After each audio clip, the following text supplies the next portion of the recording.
Hello everybody, it's a Replicator here with a quick video on how to get your comic funded part 1. I've created this crowdfunding document here which you can download. The link will be in the description and you can follow it, and hopefully it will help you if you're trying to get your own comic funded. First off, you've got my campaign here. If you want to have a look at it as an example of what I've done, everything I've done is not perfect. There is definitely room for improvement, but if you're looking for a general idea, it's a fairly good example. So yeah, have a click of that and have a look. So first off, it starts with a 3 to 6 month build-up period. What does that mean? It basically means letting your fans and followers know that you're going to be launching a campaign, allowing you to get them prepared and excited about your launch. You're not your boy Zach, and you can't just drop a campaign and have it be a success. He's able to do that because he's already built a large audience. A longer build-up time will also allow you to attract more followers and backers as you get closer to your launch. 1 to 3 months is the minimum I'd recommend. People need to feel a part of a campaign, of a launch, of a project, and trying to do it in a short time period makes that harder. So that is what I'd recommend: a 3 to 6 month build up, 1 to 3 minimum. Okay, promote others. I don't know how to say this eloquently, so I won't. You need to promote other people because it's the right thing to do. If you're expecting people to promote you without, you promoting others, it's not going to happen. There are lots of people that like this. They take and they don't give back. It's a two-way street. You need to give back. Don't be one of those people that just take. People have asked me how you do this. Find a campaign you like, tweet, share it, talk about it, reach out to the creator, ask them if there's anything you can do to help in any way. Build relationships with creators and people in the comic fan base, and back projects. That's another really popular way and a really solid help for people. One thing you do need to realize is that no one owes you anything. So even if you do all these things, that people are not going to help you automatically. They're going to help you because they like who you are and what you stand for, or your comic. So just bear that in mind. Build YouTube. YouTube is the most powerful tool for a comic creator. I didn't really realize until I joined Comicsgate, but when you have people like Ethan Van Sciver, Cecil, and so many more examples, they have large to really large audiences, and they have incredible success. So YouTube has to be your number one focus. It's something that you might not find comfortable. I mean, I don't, it's not my favorite thing to do, but it's one of those things that the more you do it, the more comfortable you get and the more you enjoy it. So start building it and start building your following, and that's going to help you the most out of anything you do. The next most important thing is building an email list. I'll talk about how you can build one later on if you haven't got one already. Now, I could bring up all kinds of different statistics about how more likely people that are on email lists are going to open your emails and then purchase something from you. But you can Google this kind of information. It's readily available, and it's more effective than any sort of social media. So yeah, YouTube 1, email list number 2. Twitter is number 3, which is for Comicsgate, because Comicsgate is on Twitter.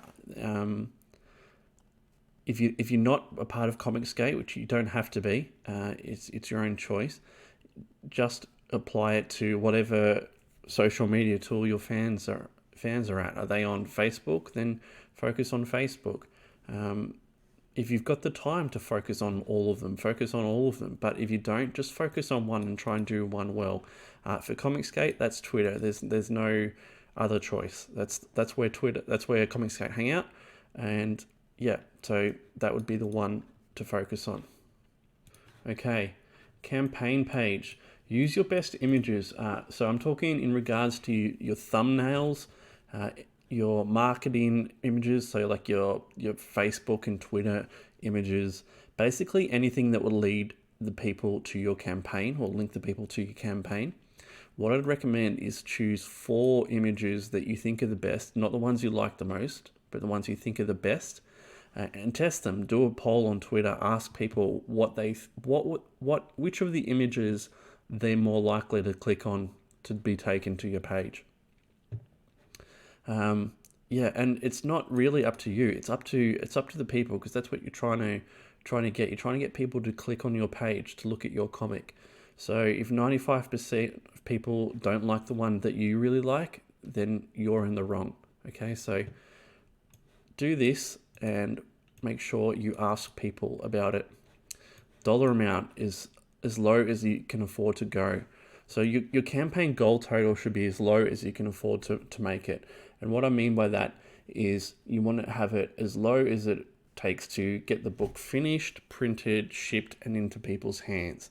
Okay, and the reason why is the more you go over with your funding, so the higher percentage funded you are, the more likely you are to stay at the top of the Indiegogo page, and therefore more people are likely to see your campaign, and more people are likely to back it. But yeah, really important. Don't put it so low that you can't afford to get the book done. You want it at the minimum it takes to keep you safe. Then on the page, you want to have what you get. So people want to know how many pages is it, what size is it, what kind of book is it? Is it a floppy book? Is it a trade? What extras come with it? All those kind of stuff. So I've got an example here. This is just a really quick line from my campaign. It says Replicator is 56 pages over 2 glorious full color issues, which basically tells you 3 crucial pieces of information. So you've got the pages, the issue numbers, and the fact that it's full color. That's another thing you might want to mention if it's color or non-color, black and white. And then what stage is it at? Is it completed? Does it just need to be printed? Have you just started it?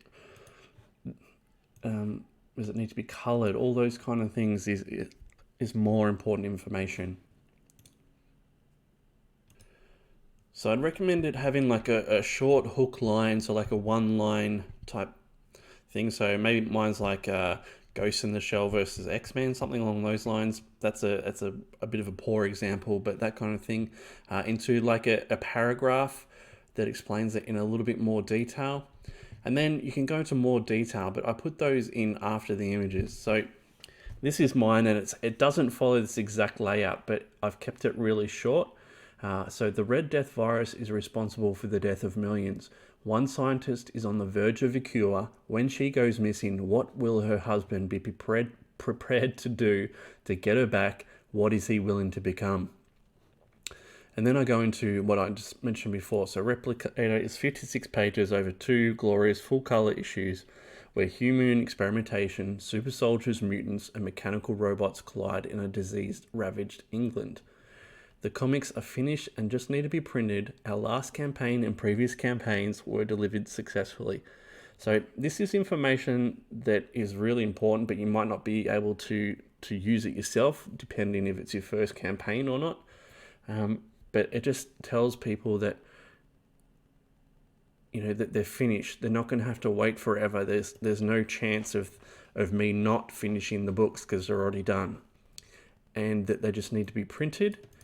And the fact that our last campaign and all our previous campaigns have been delivered successfully. So there's a really high chance that people that back this are going to actually get the book.